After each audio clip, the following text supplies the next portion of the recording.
सभी शिक्षक साथियों को मेरा नमस्कार। साथियों, आज हम बात करेंगे मानव संपदा के एक नए मॉड्यूल के बारे में। उस मॉड्यूल का नाम है एनओसी मॉड्यूल।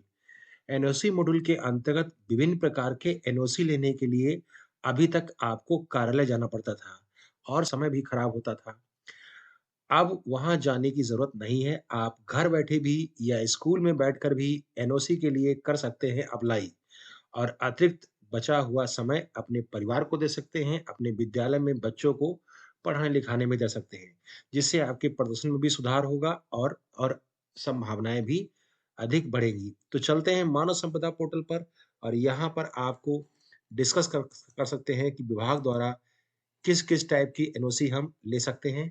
हमने गूगल क्रोम ब्राउज़र खोल लिया है और यहाँ पर पहला मानव संपदा इस पे हम क्लिक करते हैं। और देखिए डैशबोर्ड पे हम लोग पहुँच गए हैं मानव संपदा के और यहाँ से ईएचआरएमएस लॉगिन कर लेते हैं। इसमें आप लोग सभी लोग जानते होंगे कि किस तरीके से हमको लॉगिन करना है। तो चलिए लॉगिन कर लेते हैं, फिर मिलते हैं। साथियों, मैंने लॉगिन कर लिया है और मैं डैशबोर्ड मानव संपदा के डैशबोर्ड पर आ चुका हूँ।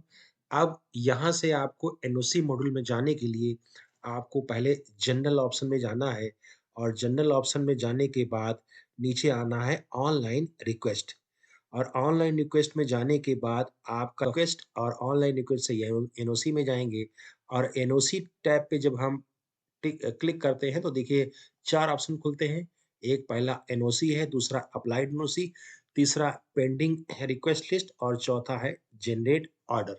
हम चारों टैब के बारे में आपको बारी-बारी से बताएँगे। तो पहले हम एनओसी वाले मॉड्यूल में जाते हैं और यहाँ पर क्लिक करते हैं।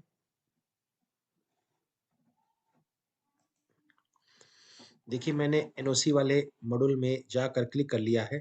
सेलेक्ट एनओसी टाइप, यहाँ पर टाइप सेलेक्ट करना है आपको, किस टाइप की एनओसी लेनी है। जब आप इस पे क्लिक करेंगे तो आपको 4 प्रकार की एनओसी आपको दिखाई पड़ेंगी। अध्ययन हेतु, दूसरा अन्य सेवा में जाने हेतु, तीसरा पासपोर्ट निर्गमन हेतु और चौथा विदेश यात्रा हेतु। तो बारी-बारी से हम चारों एनओसी के बारे में बात करेंगे। पहला हम लेते हैं अध्यापन हेतु, मीन्स स्टडी के लिए आप एनओसी लेंगे, इस पे क्लिक करते हैं। जब हम देखिए इस पे क्लिक करेंगे तो हमारे पास एक ये विंडो खुलकर आती है, इसको आपको पूरा फिल करना है।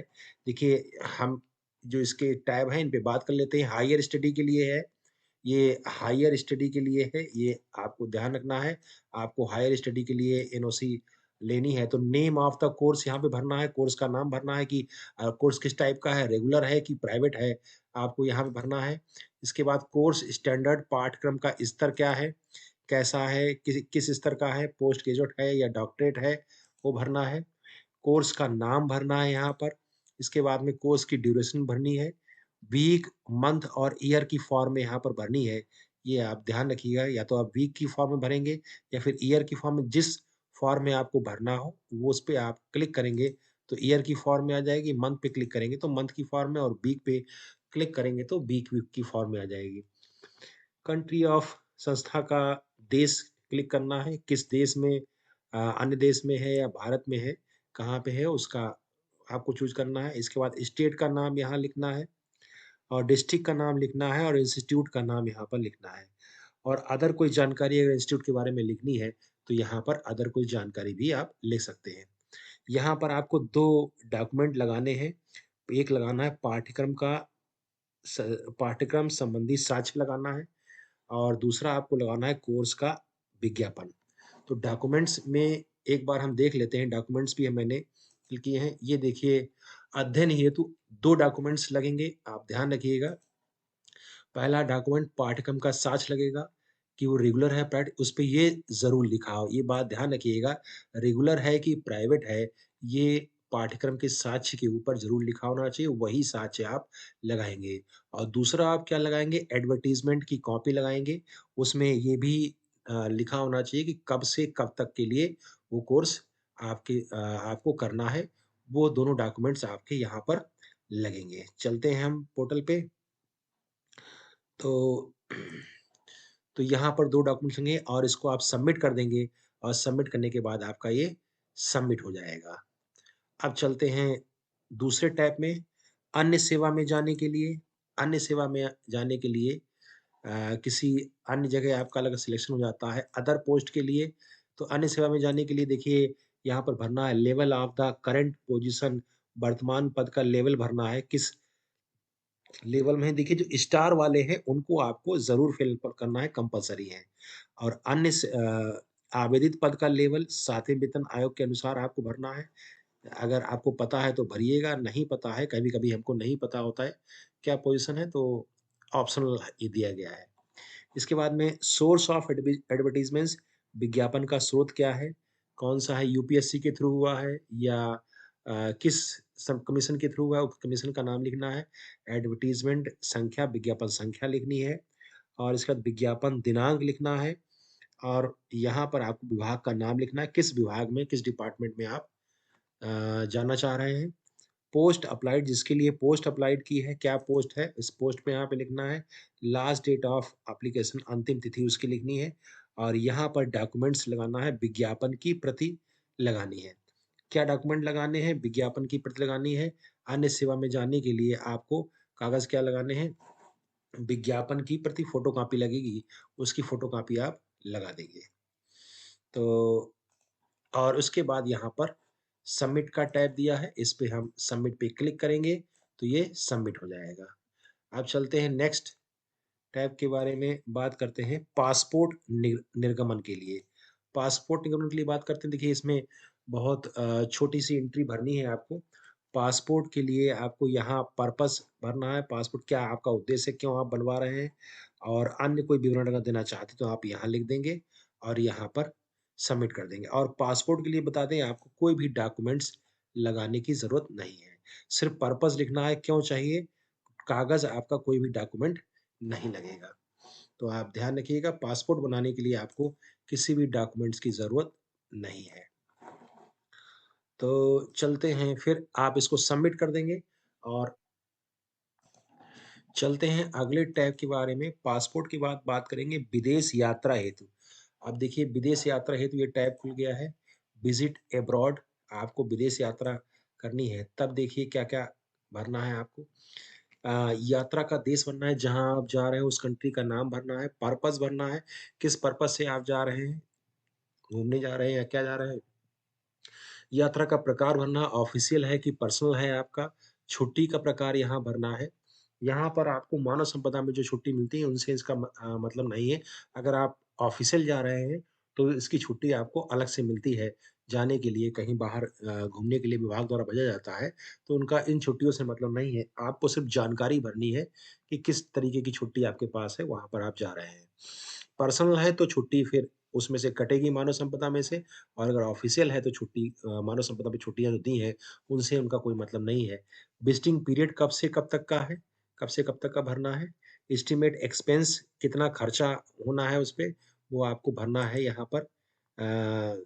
यहाँ पर एक्सपेंडिचर भरना है, आईएनआर में भरना है, भारतीय रुपए में भरना है और सोर्स ऑफ फंड क्या है, आपका पर्सनल है या स्पॉन्सर्ड है, वो भरना है, कहाँ कहाँ से पैसा खर्च होना है।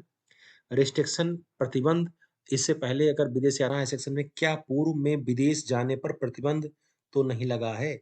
यहाँ पर आप अगर यस हाँ भरेंगे, तो आपके पॉपअप लिखेगा निकलेगा, विंडो खुलेगी, उसमें भरना पड़ेगा डिटेल और नहीं भरेंगे तो कोई दिक्कत नहीं है। इसके बाद देखिए भरना है पिछली यात्राएँ की हैं या नहीं? हाँ या नहीं में आपको जवाब देना है। यहाँ पर आपको एड्रेस लिखना है और यहाँ पर आपको फ़ोन नंबर लिखना है। यात्रा के दौरान जहाँ पर आप रुकने वाले हैं, उसका एड्रेस लिखना है और लास्ट यहाँ पे पासपोर्ट नंबर लिखना है और ये कब तक वैलिड है, उसकी डेट आपको लिखनी है। और इसके बाद में यहाँ पे डॉक्यूमेंट पासपोर्ट की प्रथम और अंतिम पृष्ठ की प्रति अपलोड करें। यहाँ पर आपको पासपोर्ट की पहले और लास्ट पेज की कॉपी लगानी है और फाइनली यहाँ पर इसको सबमिट कर देना है।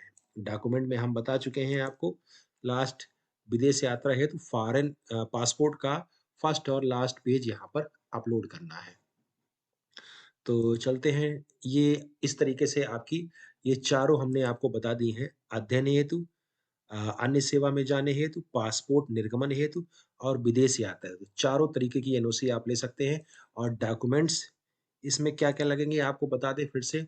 देखिए डॉक्यूमेंट्स एनओसी के लिए अध्ययन हेतु, एजुकेशनल पर्पज़ के लिए आपको पाठ्यक्रम का साक्ष्य लगेगा, उस पे लिखा हो कि रेगुलर और प्राइवेट और 2 डॉक्यूमेंट लगेंगे। दूसरा डॉक्यूमेंट एडवर्टाइज़मेंट की कॉपी लगेगी, कब से कब तक के लिए। अन्य सेवा में जाने के लिए एडवर्टाइज़मेंट की फ़ोटोकॉपी लगेगी सिर्फ़। पासपोर्ट के लिए आपको कोई डॉक्यूमेंट की ज़रूरत नहीं है, सिर्फ़ आपको पर्पज़ लिखना है कि क्यों चाहिए। और विदेश यात्रा में जाने के लिए आपको पासपोर्ट का फर्स्ट और लास्ट पेज अपलोड करना है। तो इस तरीके से ये चारों डॉक्यूमेंट के बारे में हमने बता दिया है। अब चलते हैं फर्स्ट पेज पर। सबमिट करने के बाद अप्लाइड एनओसी वाले ऑप्शन में आपको जाना है। आप सभी के स्टेटस वहाँ पर आज जाकर आप देख सकते हैं। तो जैसे कि देखिए अभी अप्लाइड एनओसी पे क्लिक करेंगे और क्लिक करने के बाद आप सभी के स्टेटस अपने आप देख सकते हैं। यदि आपको लगता है कि अगर पूर्व की भांति अगर लगता है कि आपने एनओसी गलत कर दिया है, तो यहाँ पर एक्शन में जाके डिलीट के ऑप्शन पे क्लिक करके भी आप उसको डिलीट कर सकते हैं और दोबारा उसको भर सकते हैं। डिलीट वाला ऑप्शन तब तक रहेगा जब तक ऊपर से कोई उसका एक्शन नहीं लिया है, तब तक डिलीट वाला ऑप्शन आपके सामने दिखाई पड़ता रहेगा। और जैसे ही आपका आदेश हो जाएगा, उसके बाद आप डिलीट नहीं कर पाएँगे। इस तरीके से रिपोर्ट भी आपको शो होगी, एक्नॉलेजमेंट डिटेल पूरा इस तरीके से जनरेट होके आपके पास आदेश आएगा कि आपकी एनओसी जो है अप्लाई हो चुकी है। स्टडी के लिए या किसके लिए, उसकी आईडी भी आपको दिखाई पड़ेगी और एनओसी एप्लीकेशन डेट पूरा उसमें डिटेल लिखा हुआ होगा। इस तरीके से आप देख लीजिए, सारा डिटेल आपको नज़र आएगा।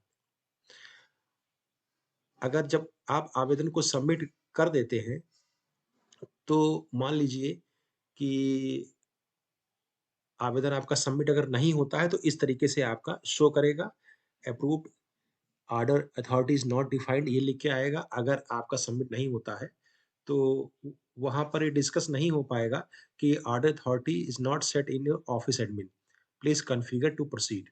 इस तरीके से ये नीचे लेके आएगा। ये अभी समस्या है, थोड़ी देर बाद ये समस्या भी सॉल्व हो जाएगी। आई थिंक 15 जनवरी के बाद ये समस्या भी आपकी सॉल्व हो जाएगी क्योंकि अभी डिसाइड नहीं किया गया है कि कौन अथॉरिटी इस कार्य के लिए कौन अथॉरिटी बनेगा। और जब 15 जनवरी के बाद ये समस्या खत्म हो जाएगी, तो ये दिक्कत नहीं आएगी। तो देखिए पासपोर्ट के लिए एनओसी इस तरीके से आएगी और सिस्टम जनरेटर ऑर्डर आएगा। इस ऑर्डर को निकाल कर इसमें आप अपनी फ़ोटो भी लगा लेंगे और फ़ोटो लगाकर नीचे बेसिस आपके साइन भी होंगे और फिर इसको आप यूज़ कर सकते हैं पासपोर्ट के लिए। इस तरीके का ऑर्डर बन के आएगा। तो आपने देखा है और किस तरीके से आपका ऑर्डर बन के आएगा। देखिए मैंने चारों के बारे में आपको बता दिया है NOC applied NOC pending request list और जनरेट ऑर्डर। पहले वाले में आप अप्लाइड करेंगे, दूसरा अप्लाइड एनओसी है वो आपको दिखाई पड़ेगी अप्लाई है। पेंडिंग रिक्वेस्ट लिस्ट लिस्ट आपकी शो करेगी अगर लिस्ट पेंडिंग है और जनरेट ऑर्डर में आप ऑर्डर निकाल कर उसमें बेसिस आपसे साइन करवा के जैसे मैंने अभी दिखाया था उस तरीके से आप इसको यूज़ कर सकते हैं। आई होप आप चारों एनओसीज़ के बारे में आप समझ चुके होंगे। हमने आपको 4 टाइप की एनओसीज़ बताई हैं। जैसे जो थी वो अध्ययन हेतु थी, दूसरी आपकी अन्य सेवा में जाने हेतु और चौथी आपकी पासपोर्ट निर्गमन हेतु और तीसरी आपकी विदेश यात्रा हेतु। आई होप आप चारों एनओसीज़ के बारे में समझ गए होंगे। वीडियो देखने के लिए धन्यवाद। अगर आपको कोई समस्या है, कोई दिक्कत है, तो आप कमेंट्स में ज़रूर पूछें और अभी तक अगर आपने मेरा चैनल सब्सक्राइब नहीं किया है, तो मेरे चैनल को सब्सक्राइब ज़रूर कर लें। धन्यवाद।